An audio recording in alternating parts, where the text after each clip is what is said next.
అయ్య బాబోయ్ నేను కూడా దగ్గరికి వెళ్ళనంది లక్ష్మీదేవి. శ్రీ మహావిష్ణువు యొక్క అవతారాలలో లక్ష్మీదేవి దగ్గరికి వెళ్ళడానికి భయపడిన అవతారం నరసింహావతారం.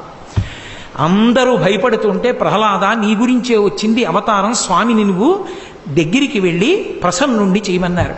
ప్రహ్లాదుడు చిన్న పిల్లవాడు గబగబా వెళ్ళి స్వామికి పాదములను పట్టి నమస్కరించి, ఏమి నువ్వు నరసింహస్వామిగా వచ్చి పైన సింహంగా కింద మనుష్యుడిగా వచ్చి పెద్ద పెద్ద గోళ్లతో ఆ కోరలతో నోరు తెరిచి పెద్ద ఆ గర్జన చేస్తే భయపడిపోతాననుకుంటున్నావా? నీకన్నా భయంకరమైనది ఒకటి లోకంలో ఉంది, దాని పేరు సంసారం.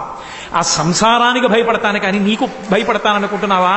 బ్రహ్మాది దేవతల తల మీద పెట్టని చెయ్యి, లక్ష్మీదేవి ఒంటి మీద పడితే పొంగిపోయే చెయ్యి, భాగవతో పరమభక్తుణ్ణి అని పేరు పెట్టి ఏమీ తెలియని అర్భకుణ్ణైనా నా తల మీద చెయ్యి పెట్టి నా కోసం పరిగెత్తుకొచ్చి నా మాట నిలబెట్టడానికి నేను చూపించిన స్తంభంలోంచి వచ్చి నా తండ్రిని సంహరించిన నీ